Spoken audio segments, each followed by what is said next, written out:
What is up, everybody? My name is Bobby. I do music, and today we are talking about recording bass. Yeah, every YouTuber is a coffee drinker at this point. I'm convinced of it. My feed has me convinced of that. So today we're talking about bass recording, specifically from the perspective of a guitarist coming at bass. Maybe for the first time, maybe you've dabbled with bass a little bit. Recording bass at first can be kind of tricky compared to recording guitar, especially if you've recorded a lot of guitar, or you played a lot of guitar. We're going to talk about bass from that point of view. And with that, I'm going to make a couple of assumptions. First of all, I'm going to assume you have a bass. This is a Sire 5-string jazz copy. I think it's the V7 Marcus Miller. I forget the exact model number. It doesn't need to be a 5-string. It could be a 6-string for all I care, as long as you have a bass and can get sound out of it, which brings me to you need a cable. After the cable, you need something to plug it into an interface to record with, whether it's a tiny little Focusrite or if you've got one of the big like Apogee or Apollos. You need to be able to plug it into an instrument input, or if you're running other hardware, whatever the appropriate input for that is going to be, whether it's line level or mic level with an XLR. You need a way to get the sound from the bass into the computer. And of course, with that comes you also need a DAW recording software to actually record this in. Now, if you're already recording guitar, I'm going to assume you've got something like that. Some Studio One, Reaper, Pro Tools, whatever. And then the next piece is going to be playing faculty. Now, if you're coming at this from guitar, you probably already know how to pick on a guitar. Well, you can pick on a bass too. It's fine. Don't let the purists, the snobs, tell you otherwise. Picking on a bass is fine. And in a lot of styles of music, like punk and heavy metal, it's kind of the sound. But I would recommend learning how to play with your fingers. Now, you can start with one finger, and what I recommend, Adam Neely has a great video on this, by the way. I'll link that in the description. But learn how to play a rest stroke. So if you played fingerstyle on a guitar, you're used to plucking away from the string. In bass, you actually want to work on a rest stroke this way. So I'll show you the difference, and right now my entire chain is bypassed. You're hearing just direct bass. We'll talk about the chain later. But there's a difference, especially if you got good headphones or good speakers, you should be able to hear this. There's a difference in tone between what you call an open stroke, when you play on a guitar and you just pluck away, that sort of thing, versus a rest stroke where your finger passes through and lands on the string above. So I'll play the same note over and over, open stroke first, and then rest stroke. Now, it's a very subtle difference, but what it does do is add just the tiniest little thump. And when you have that locking in with a kick drum, that's the sound, man. So try to, work on that, practice that if you've never done that before, and playing with a pick is fine too. I'm just going to throw that out there. Now, next I want to talk about tone. So right now I'm plugged through an analog chain straight into my interface, and that's fine. You can just plug straight into your interface, assuming you've got an instrument, either a DI box or an instrument input on your interface, and you can then get bass tones through software. So Neural DSP have their Darkglass suite, which emulates both the B7K and the Vintage Ultra pedals, and those are two great options that'll cover a ton of ground. I've got a similar thing in the hardware world. Helix Native is out there. Ampeg have their own suite. Amplitude free. Do a Google search. You'll find tons of options. Watch YouTube videos if you're going to stick with the software route and try to find what's going to work best for you as far as the tone and the style. In the hardware world, and maybe, by the way, you have an Axe-Fx or a Helix that you're already recording guitar through, those are going to have bass options for you too. Can't type today. Can't type, can't talk, can't think. Need more coffee. And then as far as hardware, that's not the Helix and the Axe-Fx. If you're looking for bass-specific stuff, Darkglass obviously has their myriad of options. Aguilar makes a bunch of cool stuff if you got the cash for it. Origin Effects as well. There's always the Sans amps from Tech 21. And again, tons of other options out there. Search Sweetwater or Thomann, whatever your music dealer of choice is, and check those out if you're interested in going the hardware route. Let's go over my chain really quickly here, and I'm probably going to do an in-depth video on it later. But just to blitz through it, this is my direct tone. Goes into a gate, which is usually off, but it's there if I need it. After that, I have the Darkglass Hyperluminal Compressor, just easing the tone up. Just kind of squashing it just a little bit. And then it goes into one of my 2 amps, which the first one is the Vintage Deluxe. Warms things up. It's a nice, fat, warm, round tone. Next to that, I've got the Microtubes B7K, which is a more modern, high-gain thing. And I never use the 2 in tandem. It's either one or the other, and I treat them like they're separate amplifiers. But after that, we've got the Darkglass Harmonic Booster, which I'm just using basically as an EQ after the fact to clean things up. So here's before.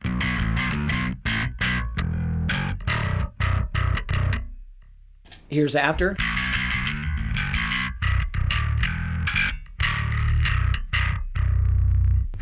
Right, it's scooping the mids a little bit. It's taking like some 300 hertz out.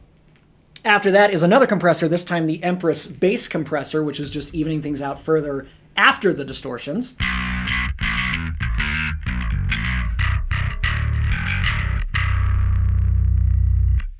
And then last but not least, I have a Torpedo CAB M for speaker emulation. Right now it's bypassed. If I switch over to, this is a Mesa Boogie 8x10. And it's taken out some of that harsh high end, which is something I like. That's not completely necessary. Really, none of this is completely necessary.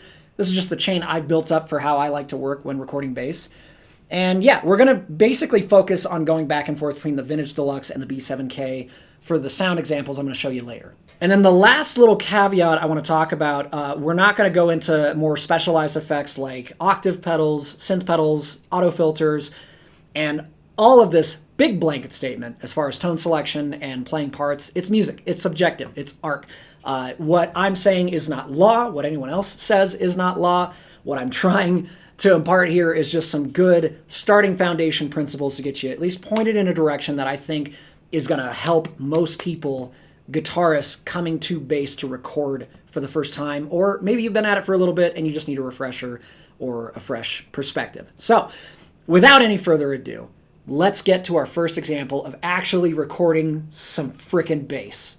Couple things I just remembered before we jump into that. That's why there's a cut there. Tune your bass. For crying out loud, tune your bass. Get a tuner pedal if you don't have one, or use a software tuner. Just tune your bass and make sure it's tuned on the same tuner as your guitars. That way they'll all line up and be the same tuning. Nothing's going to be a little flat, a little sharp, and it's just going to mesh and sound that much better and more professional. Also, I highly, highly, highly, highly recommend fresh strings, and especially if you're doing kind of rock or metal sort of thing, round wounds, not flats for that, because that zing that you get from fresh strings, especially when you start adding more distortion, that's part of the sound. It's easier to take away that high end if you want a mellower sound. You can just roll the tone off.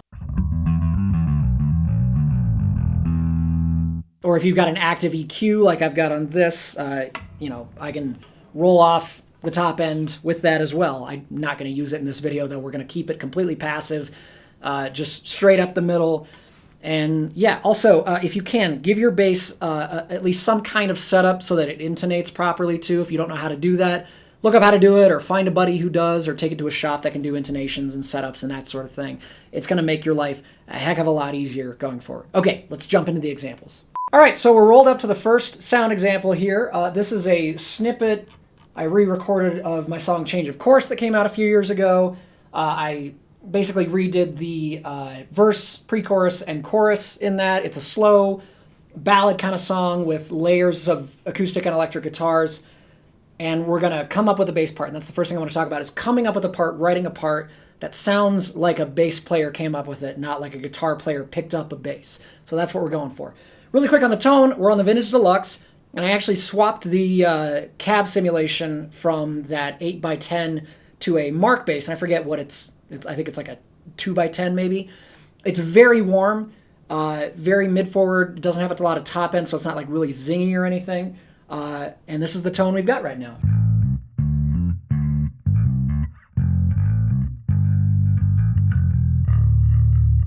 So we're just looking for foundational bass. We're not going to get too fancy and make the bass a standout thing. But that comes to our first point, which is it's so easy to overplay. A lot of guitar players, as soon as they grab a bass for the first time, if they've never played it before and they've been playing guitar for a long enough time, they'll just start noodling like a guitar player. And there are some styles of music like funk and fusion where busy bass line, even prog music, busy bass lines can work. But for this sort of thing, it's too much. So let's talk about it. I'm going to play you a snippet of the track so you can hear what we're dealing with, and then we'll record too much bass.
So, slow ballad thing, there's not really a riff to follow like there would be in a rock or a metal song, where a lot of the times the bass is just following the guitars and playing pretty much exactly the same thing. Here, we're dealing with strummed acoustic chords with electric layers, and we're just playing changes. So, let's play too much bass, see what that sounds like. We're going to go fingers for all of these examples. We'll talk about fingers versus pick in the next example.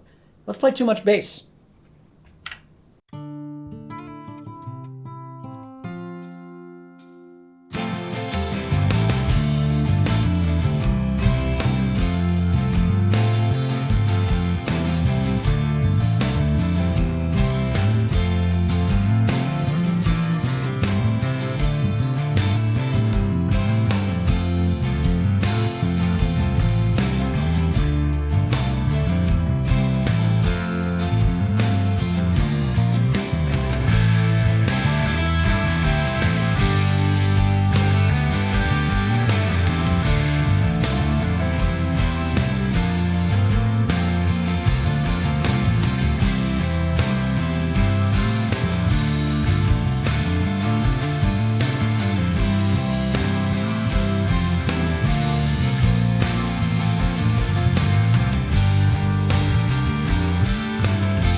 I think any sane person with a decent ear would agree that's way too much for that. So let's just mute that because it sucks. Now, the next option is going to be not enough. This is a slow ballad thing. It can be really tempting to just hold out notes. And I'm going to make this, again, a really obvious example, I think, but just to highlight it, let's just play the root note of the chords as they change. None of the passing notes, no fills, and we're not gonna like follow the drums or anything. We're just gonna hold out if it's a D. If I arm the track and you hear it, it's a D. And we'll see how that affects things.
Now that was bland.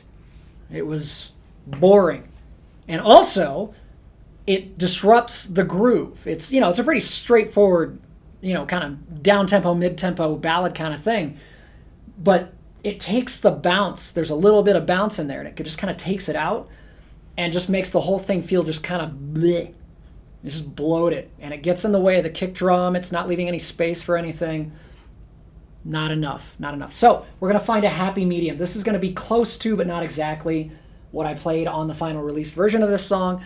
But the way I'm approaching it is to try to think like a bass player. And what I think a bass player would do is listen to the drums, follow the drums, play the changes, and specifically, but not slavishly, follow the kick drum. So boom, boom, boom, boom. And sometimes, but not always, stop when the snare hits, like I just, you know, boom, boom, boom, boom. That can sometimes help with the groove, depending. I'm not going to do it all the time, but we're going to try to find a happy medium between not enough and too much. So let's go.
So that's a little bit more like it. In the verse there, I was more start and stop, a little bit more staccato, especially on that snare drum. The whole bring up the tone again.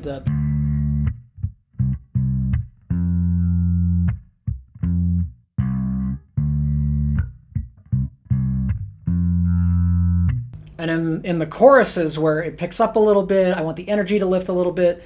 I go more sustain, and I actually kind of lean on, what is that, eighth notes there.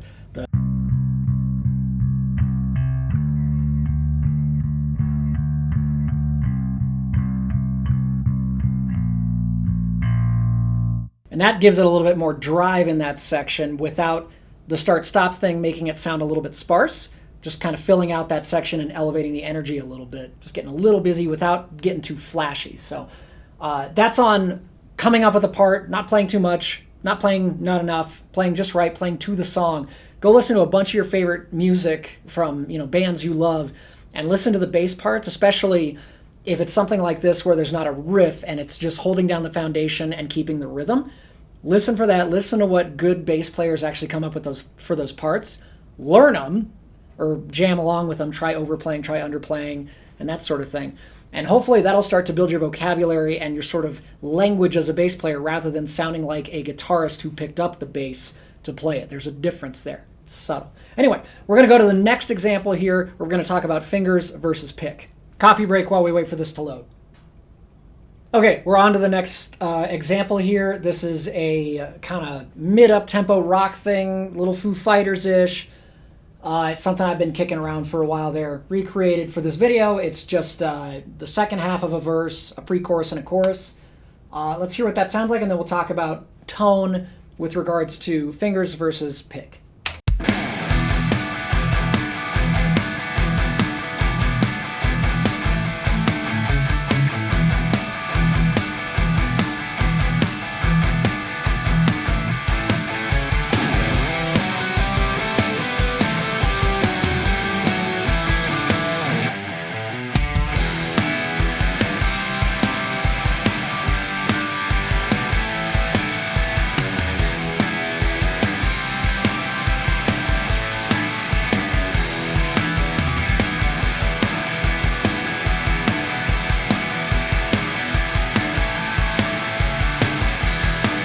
So dense, heavy guitars, heavy, you know, distorted rock guitars, kind of martially. And so we're going to need a different bass tone here. So we have this, but I want a little bit more treble, a little bit more bite, a little bit more zing. So on the Vintage Deluxe is an attack switch. I had it at flat. I'm going to hit it up to boost, I think is what it says. And that actually pushes the treble up into the distortion, so we get a little bit more of this. It's not quite enough, though. I am going to change our cabinet back to the, the Mesa 8x10 that we had earlier, and now we've got, you can hear more of that distortion in kind of the mid-range and the upper frequencies. And you'll get even more of that with a pick. So finger style, pick. And what you might notice if you've got a good ear and some good headphones is you get a little bit more of that zing, but also a little bit less thump with the pick. If I go back to fingerstyle, listen to the kind of thump that happens with those notes as my finger hits the string above it. Let's go back here, actually. There's a little bit of a thump that'll actually lock in with the kick drum there versus with the pick. It's got a little bit more attitude. So let's try both here. We're going to start with the finger bass, which, just to satisfy my brain here, we're going to move up to the top because that's the first one we're playing. So the idea is going to be that during that verse section with that guitar, I'm going to be locking in with the chunky one, the lower one. And then in the choruses, I'm going to just kind of follow the line.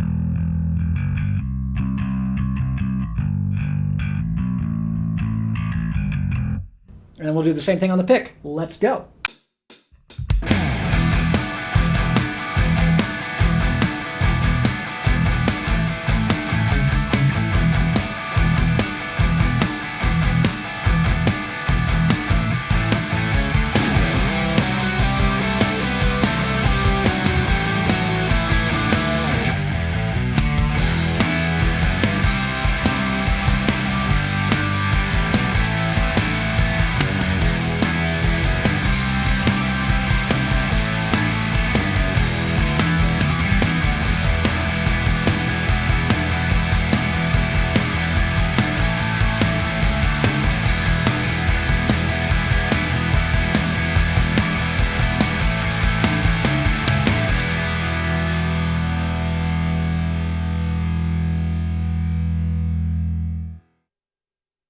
Okay, so there it is with the finger style. It's got a little bit more thump. It doesn't have quite as much attitude. Let's mute that for now, and let's go to a pick bass with pick. A quick little note on that, personal preference, but I like kind of a medium pick with a little bit of give. This is something I heard Nolly from Periphery talk about, is that a thinner pick will flex, out of the way of the string, and it actually gives you a natural bit of compression, and it helps even out your dynamics versus something thick like this Jazz 3 I usually use for electrics.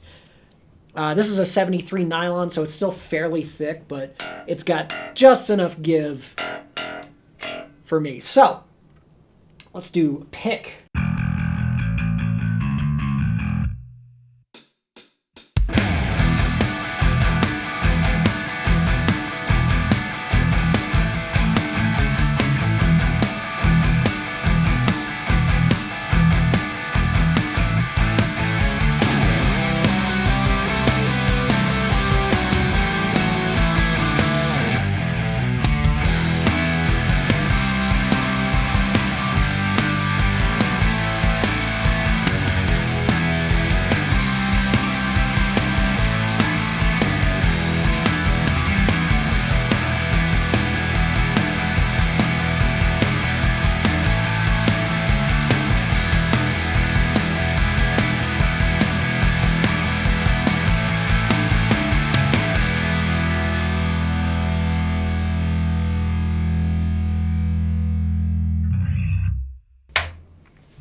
So that's picked, and it gives a little bit more zing. Now, something I want to highlight here, for me personally, honestly, really, real talk, for real, not for play, I like the finger playing on that verse bit where it's following that thump, that.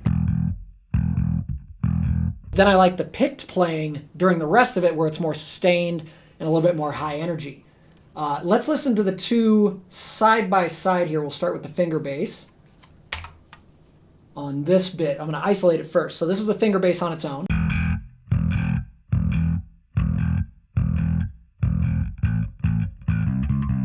And I missed a note there, but that's okay. And then this is the pick bass.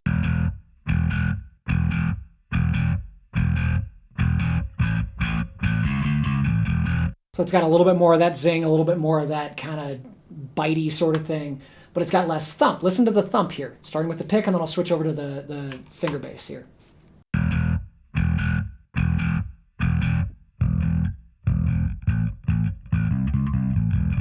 That note's going to bug me, but we're going to deal with it. So let's see here. Our chorus, or pre-chorus starts here, I believe. Yeah.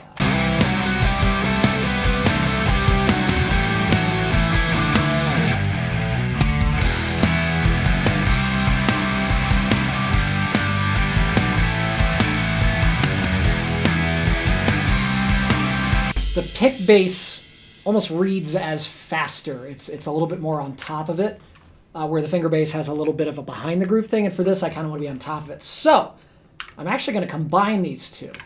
I'm going to take the verse bit from the finger bass here, and then the picked bit from the pick bass for the pre-chorus and chorus. And really important here, if you're especially for bass, crossfade your splices there. So I've got, part from here and a part from here, so they don't actually line up right here. And you can see on the waveform there, it actually jumps. You're going to hear a pop more often than not when that happens. Let's see if we can hear it. Yeah, right there, right at the splice. So if you crossfade, and your DAW will have a shortcut for that, or you can right-click and crossfade. Now they fade into each other without a pop. Seamless. Just a little bonus tip there.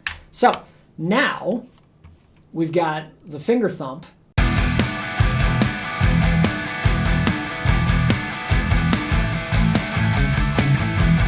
With a wrong note in there, but it's fine. And then the picked bit.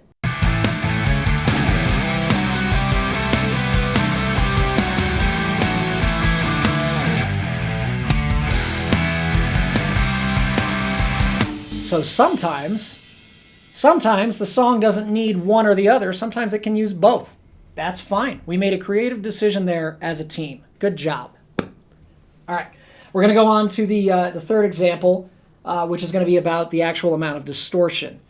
So let's jump into that. Okay, we're on our last example here. This is more of a gent-ish kind of thing. It's not usually the style of music I play. I love listening to it, but 7-string in standard tuning, and yeah. Let's just play it for you before we start dialing in a bass tone for this.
So that's what it is. Now, we're still on our tone from the last one. that's fine, but I want something a little bit more modern. So I'm going to switch us over to the B7K here. And let's start with like not much gain. Like I'm going to take the attack out so it's pretty clean here.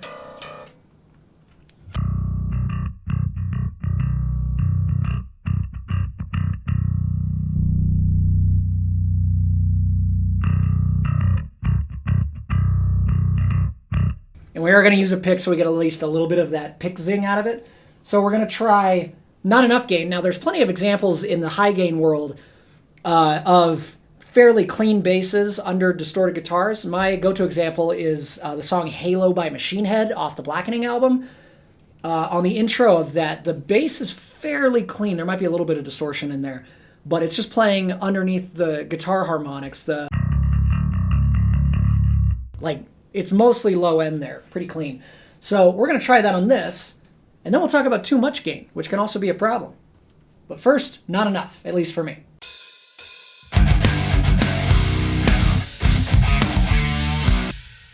Helps if you turn the volume and everything up too. Okay.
So that's not much gain. It's pretty clean, listening back.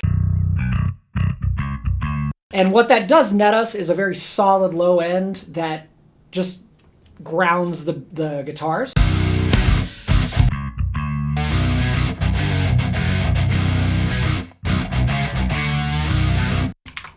So it's not a bad choice. That's certainly a choice. I personally like some distortion on my bass in the heavier settings like this because it adds some excitement and it helps it kind of mesh into the guitars so the guitars and the bass will sound like one massive behemoth of a unit.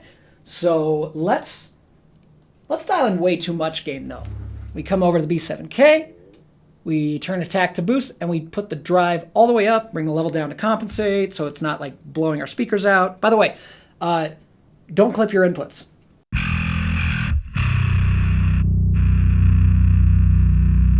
So all I did was flip the attack up and turn the drive all the way up. I didn't change any EQ settings. I didn't change the cabinet.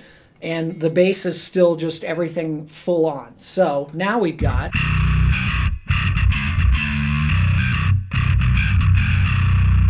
And if you're listening on good enough speakers or headphones, you should hear the low end actually gets kind of smeared and the notes, especially on the faster parts, it gets a little smeared down in the low end. You'll hear it more when I play with the guitars. So let's do that. Mute the not enough gain, start back here, and let's play a part.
So that was way too much gain. That I'll tell you what I'm listening to when I hear that. It's like it's kind of sloppy, and it adds a ton of energy, but the low end and the actual fundamental note gets just completely lost.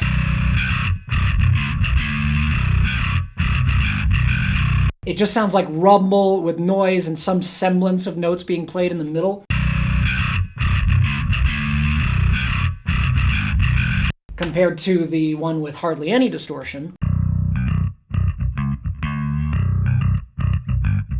The note is very clear, but it doesn't have a ton of attitude. Okay, so now we're going to do one just enough gain. So that was a lot of gain, right? But let's find a happy middle ground where the low end doesn't get smeared, but we still get some attitude. And then after that, I'll show you a little hack to kind of, instead of compromise, best of both worlds. It's a little bit different. So on the B7K, we're here. I'm going to bring the drive down just shy of noon.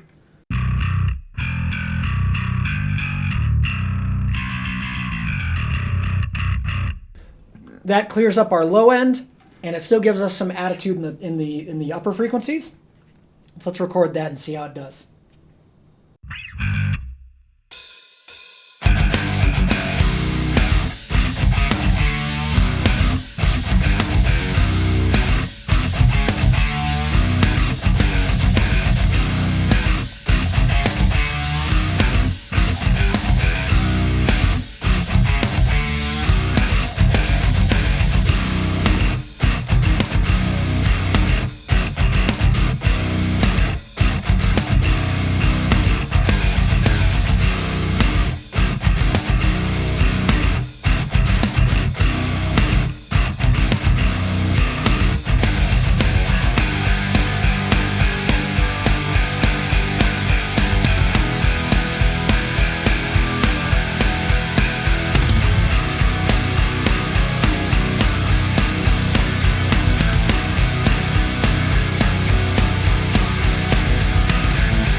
So to my ear, that was just enough gain. Let's compare and contrast some of these. So on that main intro riff, bass on its own,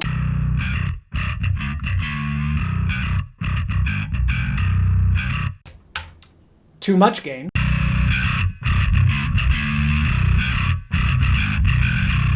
Just kind of gets scrambled, not enough. Very clear, but not a ton of attitude. Let's do it in the context with the guitars. Sorry, just enough gain.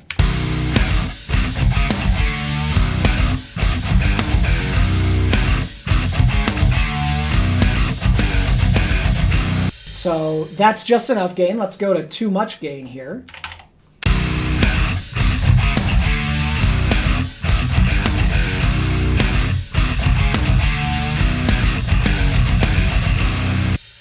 It's like the low end is just a mess, and with that rattle and that zing and that upper mid-range thing, the bass is sticking out of the guitar is just a little too much. I like a little bit, but it's like, here I am!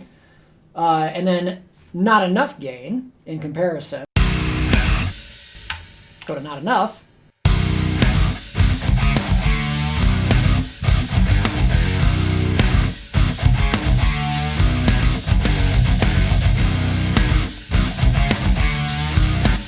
Again, it's certainly filling out the guitars on the low end, but it doesn't have any attitude. I like this one.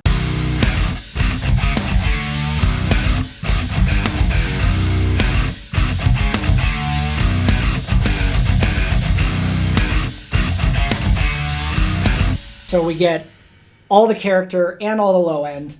It's a good happy medium. Now, let me show you a little trick here, and this is especially applicable if you're plugging your bass straight into your interface instead of hardware, or if you've got a method to split your bass through hardware. What I'm going to do here is record a direct track of just the bass not going through any of the analog stuff, none of the dark glass, none of the pedals, just straight to it. I've got a DI box before that board that splits it. One is just straight bass, and then the other one goes through all that bass gear I have. And we're going to do a couple different things here. So the direct bass, without anything on it, just sounds like this. Very sterile, very dynamic, but very clean, very clinical. No character whatsoever, but it has a very solid low end. We're going to use that to our advantage. Now, on the other side of things, we're going to record that B7K again, like this. I'm going to bring the gain way back up and compensate.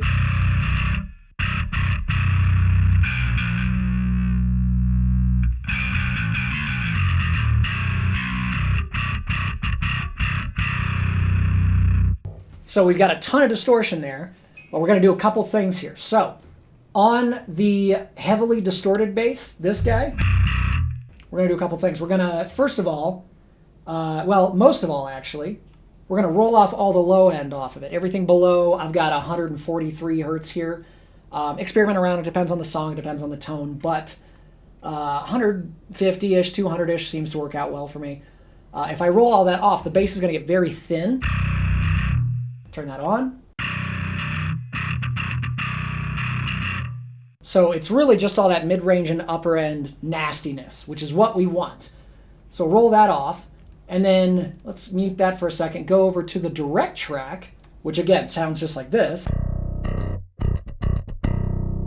And we're going to throw a few things at it. First, I'm going to do basically the opposite move and roll off everything above, in this case actually 250 hertz. So there's a bit of a crossover where they meet, but that's taking all of the high end out. So before, if I take off all the high end, now it's just really just the meat of it, just the note. None of the high end, none of the stringsing. And then I'm going to compress it a little bit. I like the Waves CLA 3A, but really any compressor will do just fine just to even things out. So with that before, after. Very subtle, but it is just kind of gluing the bass to itself. After that, I do still like a little bit of saturation or overdrive on the low end, but not much. So I've got Fab Filter Saturn here, and without it, I've got it set to subtle saturation. With it, just fattens it up a little bit. I'm not trying to distort it and turn it into what the other track sounds like. And then I have Softube's Console 1, which is a channel strip plugin, and I also have compression after that on there. So altogether, just this very fat, solid low end. Bypass everything. Here's what we started with. Turn everything on. And then turn back on that other nasty distorted tone. Combined, they sound like this.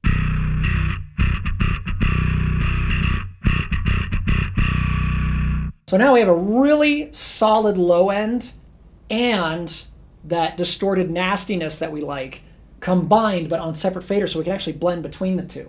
So let me bring the distortion up a little bit for the sake of recording this, and let's lay down a track. And I'm going to get these grouped. Well, no, let's ungroup them for now. Let's just record them first.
So there you go. So now I've got the bass track. I'm going to put this down because it's a heavy bass. Stay.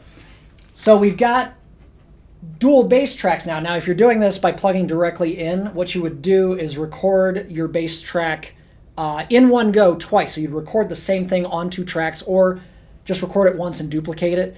And then on one of them, shave off all the high end and compress it so you just have that low fundamental.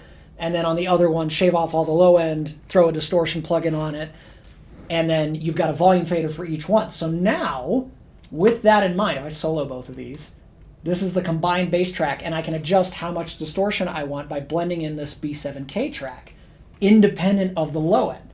Let's start with it down.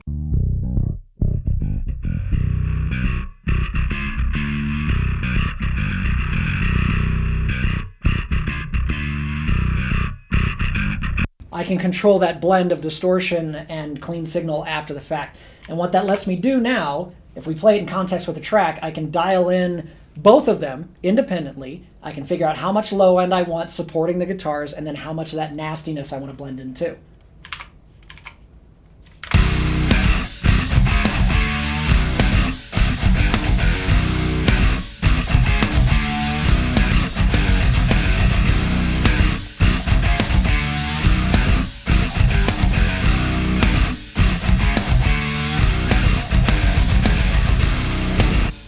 So that is another option. I think it adds a little bit of flexibility, but personally for me, I really just like getting it one and done and just dialing it in right on the B7K, but that's just a matter of personal preference. A lot of people, especially in kind of the metal world, really like to do the split bass thing, so they have that extra level of control. So yeah, let's just compare and contrast all of these. I'm going to group these 2 tracks so they operate as one, and I can mute and solo them together. Let's just listen to the bass tracks by themselves. So here's Not Enough Gain. If I go to Too Much Gain.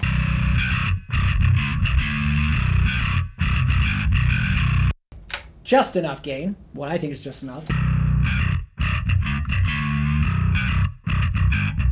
And then the split track.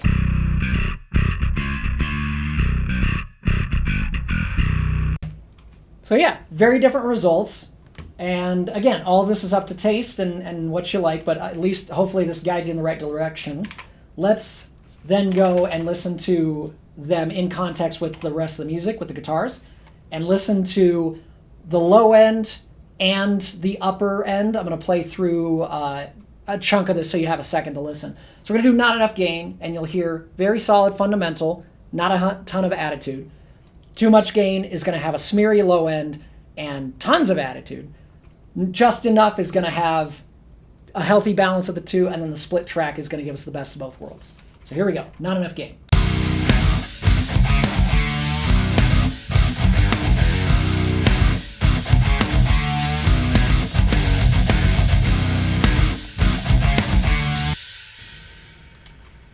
Too Much Gain.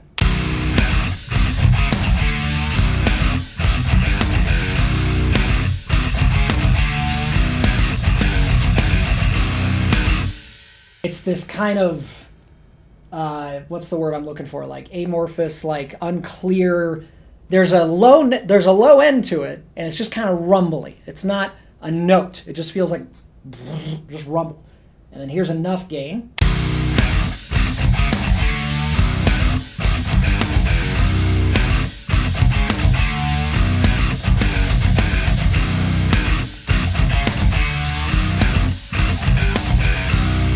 And even now, listening back to it, I think that top end might be a little bit too much, so we can just pull up an EQ, and I've done this before. Here's one I made earlier.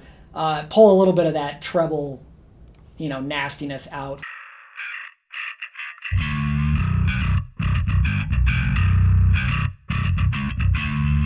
So let's pull out about 3 dB at 2K, and now we've got this.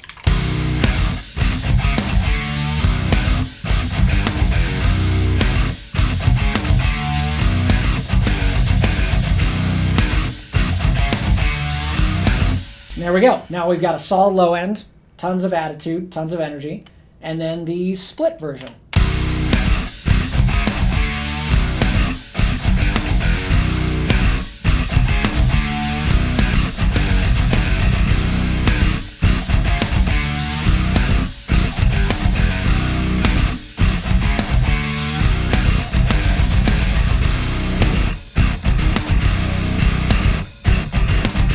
I'm honestly torn between the split trick and then the just enough, but you know, use your ear. That's the lamest piece of advice I can give you, but use your ear. Listen to plenty of, you know, songs that you like.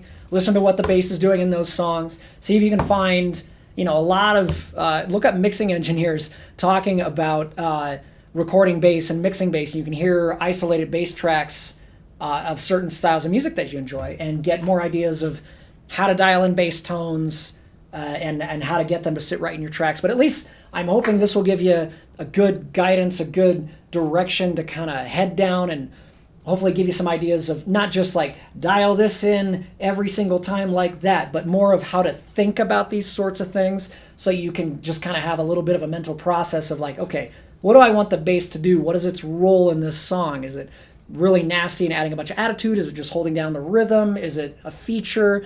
Is it just, you know, a background fundamental element or somewhere in between? Just, you know, thinking about it more like a bass player rather than a guitarist who picks up bass. So I hope this was helpful. It's been super fun for me. I love playing bass. And yeah, I will see you guys in the next video. Bye-bye. Oh God, it's cold. That's how long it took me to make this.